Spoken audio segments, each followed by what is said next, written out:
कोई आधा तो कोई आधा भरा कहता है, मेरी हर बात मेरा तजुर्बा कहता है। मजाल क्या कि कोई मिटा दे हस्ती को, डर तो बस घर के चिरागों से लगा रहता है। अपनी लिखी इन्हीं पंक्तियों से आप सभी का स्वागत करती हूँ पेरेंटिंग के एक नए एपिसोड में। गलतियाँ तो बच्चे करते हैं, लेकिन जब माता पिता गलतियाँ करने लगे तो उन्हें क्या कहा जाए? तो बच्चों को सही और गलत की पहचान कौन कराएगा? बच्चों को सही रास्ता कौन दिखाएगा? अब सवाल उठता है कि क्या माता पिता भी गलतियां करते हैं? जी हाँ, ऐसे मैंने बहुत सारे पेरेंट्स देखे हैं जिन्होंने देखते देखते ही अपने बच्चों का पूरा जीवन तहस नहस कर दिया। तो आज हम ऐसे पेरेंट्स के बारे में ही बात करेंगे जो अपने बच्चों का जीवन बर्बाद कर देते हैं। और ऐसे पेरेंट्स को मैं या तो टॉक्सिक पेरेंट्स कहूँगी, या मेंटली हैंडीकैप, या फिर मेंटली सिक पेरेंट्स। तो आज के वीडियो में हम बात करेंगे टॉक्सिक पेरेंट्स के कुछ खास लक्षणों के बारे में। लेकिन वीडियो शुरू करने से पहले मैं आपसे इतना ज़रूर कहूँगी कि वीडियो को बहुत ध्यान से देखिएगा और समझने की पूरी कोशिश कीजिएगा कि कहीं आप में तो नहीं है वो लक्षण। तो चलिए बिना देर किए जान लेते हैं कि आखिर क्या है वो टॉक्सिक सिम्टम्स। तो पहला पॉइंट है सेल्फ सेंटर्ड, यानी कि जो टॉक्सिक पेरेंट्स होते हैं वो बहुत ही ज़्यादा सेल्फ सेंटर्ड होते हैं, यानी कि अपने ही सुख और स्वार्थ के बारे में हमेशा सोचते हैं।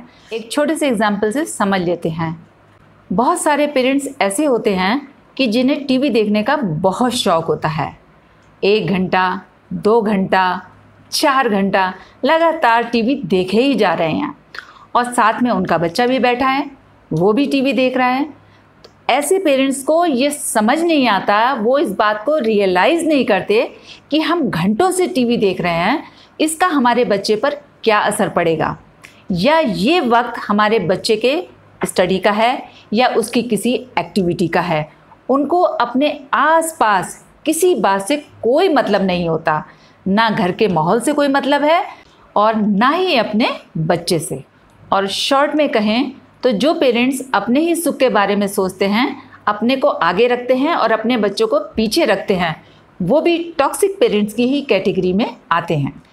और कभी आप ऐसे पेरेंट्स से अगर कहें भी कि भाई आपको अपने बच्चों का थोड़ा ध्यान रखना चाहिए, थोड़ा सा उनकी तरफ भी अपना अटेंशन देना चाहिए, तो आपने अक्सर सुना होगा कि कहेंगे कि क्यों, क्या हमारी अपनी कोई लाइफ नहीं है?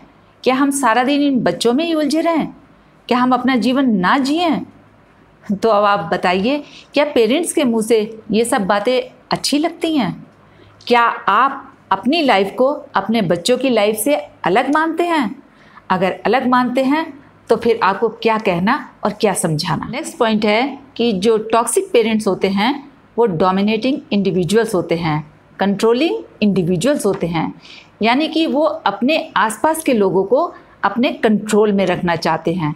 फादर है मदर को, मदर है तो फादर को, अपने आसपास के रिश्तों को, बच्चों को वो अपने हिसाब से ही चलाना चाहते हैं, अपने कंट्रोल में रखना चाहते हैं। देखिए, समझने वाली बात ये है कि जो कंट्रोलिंग लोग होते हैं उनको कोई पसंद नहीं करता, अपने आसपास रखना नहीं चाहता।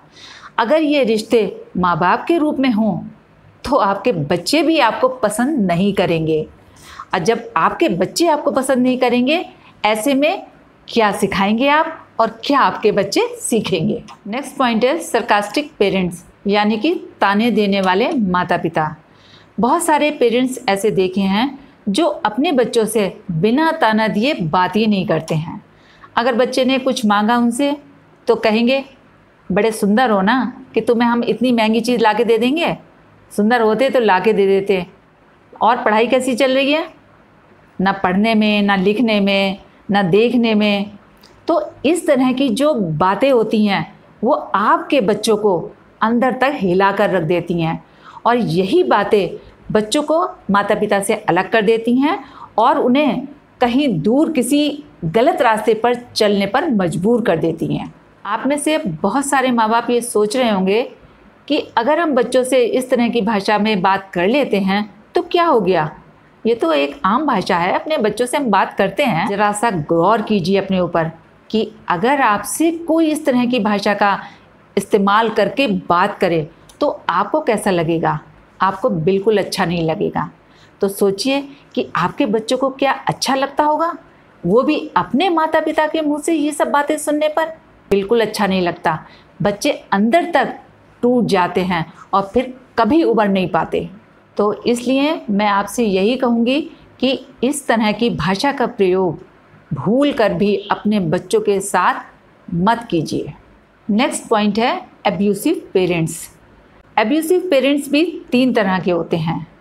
फर्स्ट फिजिकल, नेक्स्ट मेंटल और थर्ड है इमोशनल। सबसे पहले आता है फिजिकल एब्यूसिव पेरेंट्स। वो कौन से पेरेंट्स होते हैं? वो होते हैं जो अपने बच्चों के साथ मारपीट करते हैं, उन्हें तरह तरह की सज़ाएं देते हैं, यातनाएं देते हैं, और अगर उनसे कुछ कहा जाए तो कहेंगे कि ये सब हम इसलिए कर रहे हैं ताकि हमारा बच्चा डिसिप्लिन में आ जाए। इस तरह की सज़ाएं देकर आप अपने मासूम बच्चों के मन को कितना तोड़ रहे हैं। इससे आपके बच्चे और आपके बीच में बराबर दूरियां बढ़ती जा रही हैं। याद रखिएगा कि इस तरह की यातनाएं देकर आप अपने बच्चों को मजबूत नहीं बल्कि उन्हें कमज़ोर बना रहे हैं। हर रोज़ उन्हें आप तोड़ रहे हैं और इतना तोड़ देते हैं कि आपके बच्चे भविष्य में कभी खड़े होने लायक बन ही नहीं पाते। नेक्स्ट है मेंटल एब्यूज़।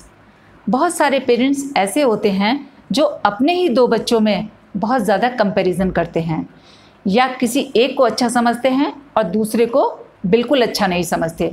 तो जिस बच्चे को आप अच्छा नहीं समझते हैं वो बच्चा धीरे धीरे वीक पड़ने लगेगा, मेंटली वीक हो जाएगा, और जब किसी भी बच्चे का मन कमज़ोर पड़ने लगता है तो वो कभी भी कहीं भी खड़ा होने लायक नहीं रहता। नेक्स्ट है इमोशनल एब्यूज़, यानी कि माता पिता जो होते हैं वो हमेशा यही सोचते हैं कि जो वो कह रहे हैं या जो वो कर रहे हैं वो 100% सही है, और जो उनके बच्चे कह रहे हैं या जो उनके बच्चे कर रहे हैं वो बिल्कुल गलत है। तो ऐसे में क्या होता है कि माता पिता अपने बच्चों के इमोशंस को मार देते हैं, और जब बच्चों के इमोशंस मर जाते हैं तो वो अपने पेरेंट्स से बहुत दूर चले जाते हैं, और दूर जाकर वो सब काम करते हैं जो कि उन्हें लाइफ में कभी नहीं करना चाहिए। तो इसीलिए सभी माता पिता से यही कहूँगी कि जितना आप अपने इमोशंस का ध्यान रखते हैं अपने बच्चों के इमोशंस का भी उतना ही ध्यान रखिए। उनके इमोशंस का दमन बिल्कुल मत कीजिए। तो ये थे कुछ कॉमन लक्षण जो कि टॉक्सिक पेरेंट्स या मेंटली सिक पेरेंट्स में देखे जाते हैं। इनमें से अगर कोई लक्षण आप में नहीं है तो ये बहुत ही अच्छी और खुशी की बात है। इनमें से अगर एक भी लक्षण आप में है तो मैं आपसे यही कहूँगी कि उसको दूर करने की पूरी कोशिश कीजिएगा, ताकि आप अपने बच्चे को कुछ अच्छा दे पाएँ और कुछ अच्छा सिखा पाएँ। वीडियो में अगर कुछ अच्छा लगा हो तो इसको शेयर करना बिल्कुल ना भूलिएगा, क्योंकि सच्चाई और अच्छाई बांटने से ही बढ़ती है, और जो बांटेंगे वही बटोरेंगे। इसी विचार के साथ आज के लिए बस इतना ही। फिर मिलेंगे एक नेक्स्ट वीडियो में। तब तक के लिए जय हिंद, जय भारत।